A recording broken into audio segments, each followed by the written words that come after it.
Okay mga ka-Rubix, magandang umaga po sa inyo lahat. At ito ang tuturo ko naman sa inyo, yung last 4 edges ng 4x4x4. Ayan. So kung natatandaan nyo naman, no, kapag gagawa kayo ng edges, ito, no, lahat yan. Bali magkapari sila na 12x12 o 12x2. Ayan. 24 pieces. So sa bawat isa, dalawa. Kaya apat sa gitna, 4 sa ibaba. Ito yung 4 sa taas, 1, 2, 3, 4. Kahit anong kulay pa yan, basta meron kang edges na buo. Lagay natin siya sa kabila. Yan.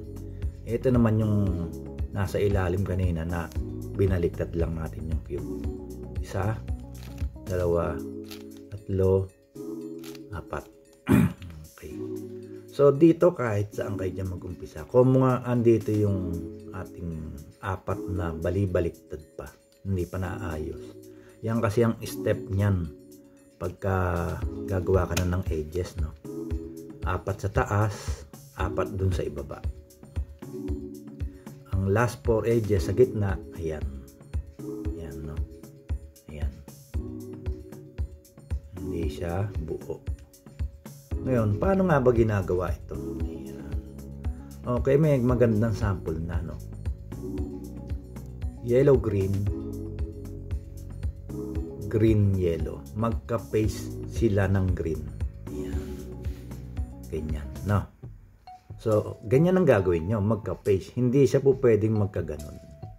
Bawa magkaganon eh. Ayan. Magka-diagonal. Hindi po pwede. No, hindi po pwede. Ngayon, pakita ko na rin to. Kapag ganyan ang nakita mo, di ba, eto sila, baliktad lang. At nakadiagonal, na kapag tinapat mong ganon, buo. Kaso hindi ubre.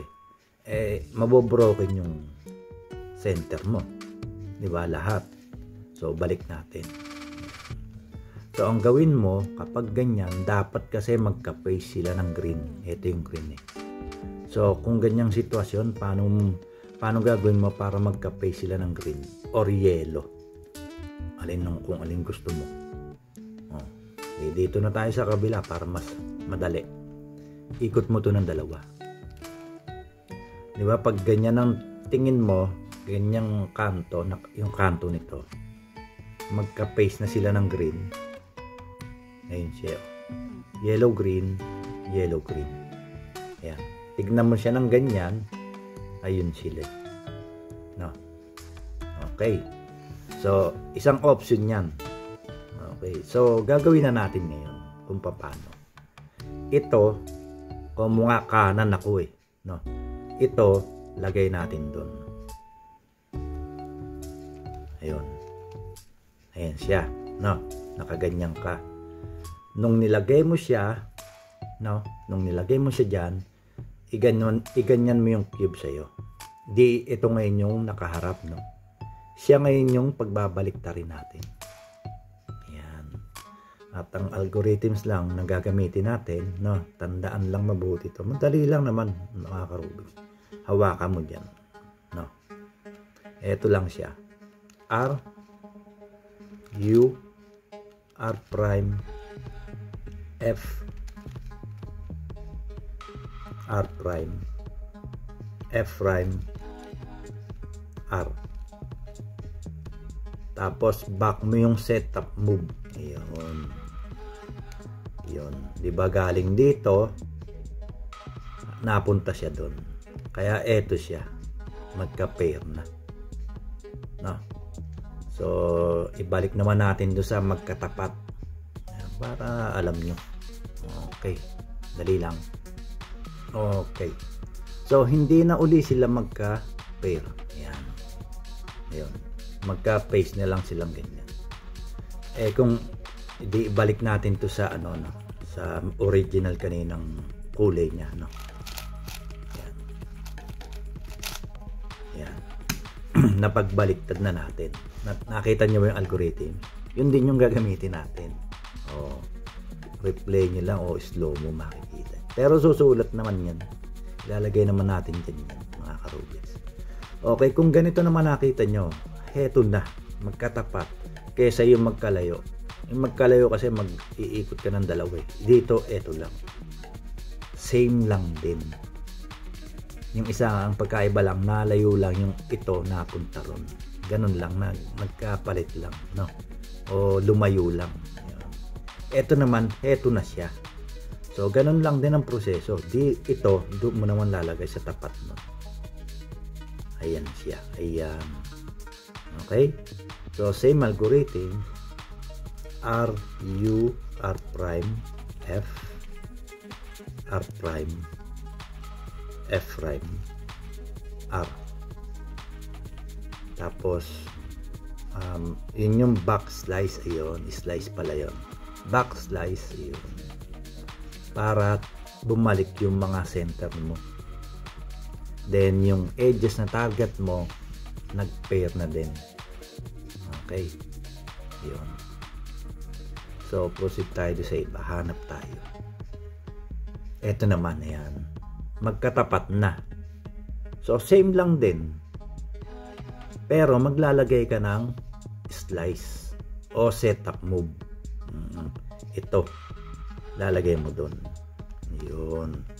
Kasi, pag nagbaliktad yan, back setup move, pair na siya doon. Okay? Naget ba? Yun. So, slice, tandaan lang magkatapat. Kung ano yung face na, o kung ano yung edge na target mo, dapat magka-face sila na paganyan na. Okay? Magka-face, ibig sabihin magkapares ng kulay.